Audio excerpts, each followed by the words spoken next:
I am the happiest I've ever been in my life, and it's because the teachings that you have taught me, and I have learned to live them. I've learned to live them unapologetically in my life, that even at work, like, whoa, whoa, whoa, reality does not touch me, like, this is the magic that I'm in. Every morning as I'm in the shower, sometimes I'll have questions, what I would ask in the hot seat, and you come in and you answer it to the point where I'm like, all right, I've got everything, and the only thing that I've been thinking about all week is that I wanted to sit in the hot seat and say thank you. Because I've discovered that gratitude, when you're excited, when you're just so grateful, seems to make things happen. And the more I can get grateful for something and get excited for things that I haven't seen yet, but I'm just so excited as if it's already here, it seems to come. Because that vibration of appreciation, that's an emotion that you can get too easily. And so we have a question for you. Are you able to acknowledge that there is a separation between the emotion of appreciation? You're calling it gratitude. We prefer appreciation. Doesn't really matter. Appreciation. Can you acknowledge that there is that you don't need something to specifically be in the moment of appreciating to feel appreciation? Yes, that you can actually feel it before it comes. That's the key. Yes. That's the key. I don't need a motive to appreciate. And in not having an ulterior motive, in just getting there, then the world is your oyster. Everything will flow to you easily, and is. Someone sat in this hot seat once, and I was listening to them in the car, and they were asking for, somehow you gave a rampage about a BMW. And at the time I was like, oh, that would be neat. And so I pretended, and I got to the point where it felt like it. And then sure enough, I find myself a few months later in like, wow, I didn't even want it. I did want it. It just kind of showed up. How can you not go into that rampage and imagine sitting and it just shows up and not, anyway.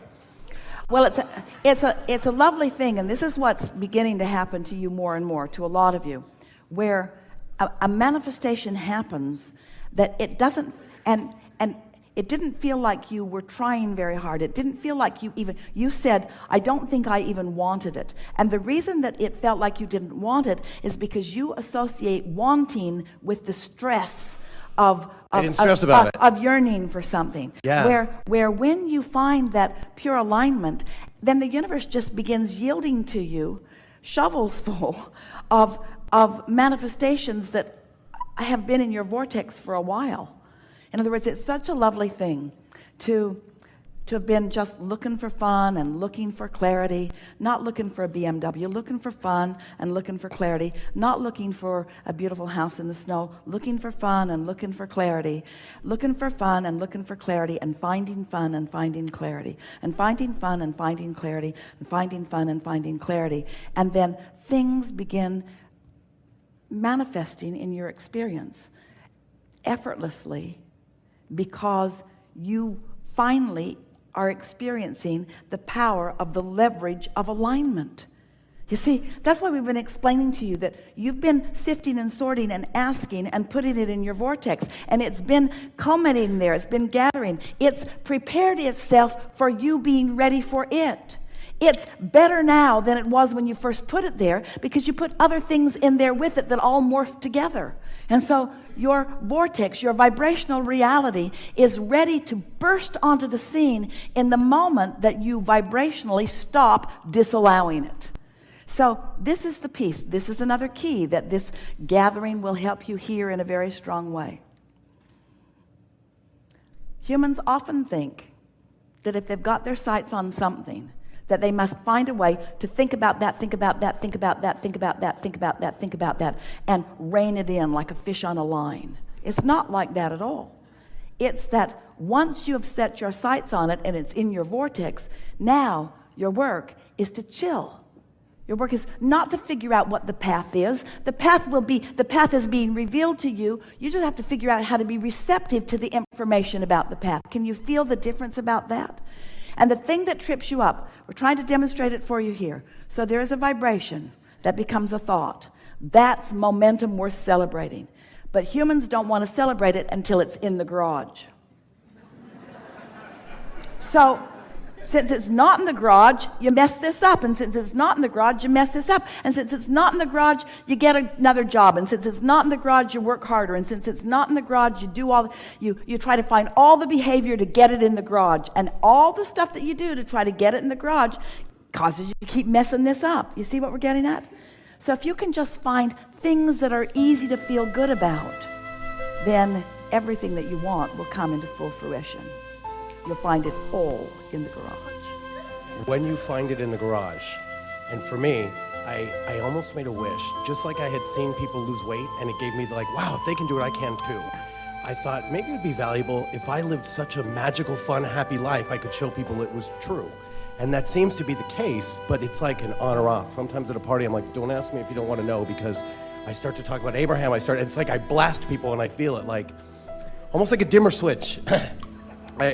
Do you know that, like, everything is so amazing and so happy, sometimes, like, I almost want to hold it in until the party, like, hey, how's your life going? Wah! And then I tell them and I can see them run away, like, they don't want to hear that sometimes. How? Well, they want to hear, but here's the thing. They disconnect because they hear your words and they see your results. And this is the thing we've talked about here today. There is such a feeling of urgency to close that gap, to get to where I want to be, where what we're wanting to emphasize is that this is the only gap that you can close. In other words, the only gap that you have the ability to close right now is the gap between vibration and emotion. You can close that gap right now. You can accomplish the emotional manifestation. You can hear this. You have the ability today to accomplish the emotional manifestation. And if you do it and do it and do it and do it and do it and do it, law of attraction will take you all the way to the fulfilling culmination of everything that you want. But if you miss that step, if you try to jump, if you say, give me this and then I'll feel this, it doesn't work. Give me the manifestation and then I'll feel the emotion. That's backwards. Find the emotion, and the manifestation is the momentum that will follow every single time. And once you get that, we've never said it more clearly, you've never heard it more clearly. Once you get it into alignment like that, then so much that's been in your vortex. You see, that's what people mean when they say, oh, I found you and now I'm happier. All that happened in their meeting of us is that we helped them to settle in to their natural vibration of allowing what they had already done all the work about. The work's already done. You got here, you explored, you asked, you filled your vortex full of so many things that are important to you. And now, as you find a way to just chill a little and reach for that unconditional emotion. I'm not happy because a BMW is on the way. I'm happy because I want to be happy. I'm not happy because I found my perfect mate or because my perfect mate is on the way. I'm happy because I'm happy. I'm happy because I'm happy. Turns out your necklace is the key.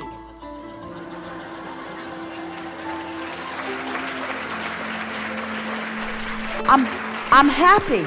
I'm happy. I'm happy because I want to be happy. And when I wasn't happy, I thought thoughts that made me feel more happy. And it didn't happen all at once. But over time, I developed an intense determination to do the work that I can do, to control the only thing that I can control, which is my mood. And now you understand the physics behind it. You know that vibration is turning into thought and emotion is right there with the thought. And that's the manifestation you're reaching for. And if you will leave it at that, if people say, what do you want? You say, I want to be happy. And they say, well, what makes you happy? And you say, being happy. And they say, you're a nutcase. Yes. Yep. Crazier I am, the happier I am. The less I face reality, the happier I am. I'm happy. I'm happy. I'm happy. And then just remind yourself, when you feel happy, say it to yourself, I feel happy. I feel so good. I feel happy. At first it surprised Esther because she didn't ever expect to be happy again after Jerry made his transition. One day she said, I'm happy. And then she said, I'm sorry. Just for a minute, felt wrong to be happy. The conditions didn't seem conducive to happy. Sort of snuck up on her. I don't think I'm supposed to be happy under these conditions. You're supposed to be happy under all conditions. You're supposed to be unconditionally happy. That's what's natural to you, you see. And then the conditions will morph into all of the nuances, all of the details, all of the stuff that you've been defining. How do I share that and not blast people? What do I... Well, when you feel it, you radiate it. But here's the tripping point for you. You don't want to be happy to elicit a response from them. You want to be happy. And you want the response from them to be none of your business, because it isn't any of your business. Because you can't control. You don't know where they are when they meet you. Somebody who's not happy, meeting a happy person, it never goes well. It never goes well. All you do is remind them that they're not happy.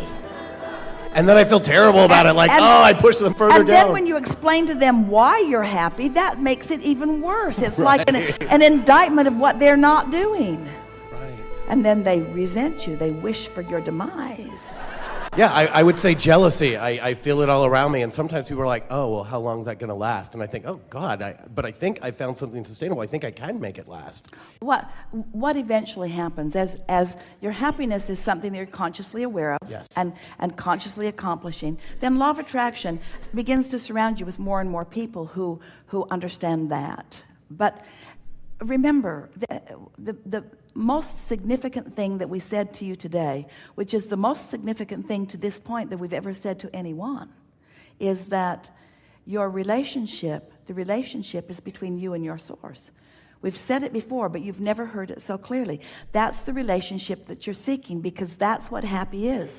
Happy is letting all the barricades down and letting yourself radiate who you truly are, because who you truly are is happy. Because who you truly are knows who you are, knows your value, knows your heart, knows who you are, knows why you came, knows what you are about, knows the eternal nature of your being, adores you. Who you are is happy, happy, happy, because who you are is in alignment with Source, with all that is good. It just doesn't get happier than happy. In other words, that's who you are. That's who you are. Appreciation. I am a being of appreciation, and I appreciate this work and knowing this. So let's square this up. If I'm happy and then thoughts of appreciation occur to me, really good unfolding of the path. If I'm not happy and I try to find something to appreciate to get happy, doesn't go as well, does it? So do you accept that you wake up and that when you wake up you have the potential of being happy? Try it. You'll like it. Try it. See what happens. Give it a go. Give it a week or 2 or 3 or 4. You've been doing it, and watch what happens. Watch what happens. Watch the way the world begins to revolve around you. Because when you get happy, what isn't happy can't come near you. And if something that's not happy is coming near you, you're not as happy as you think you are. Thank you. Yeah. Thank you.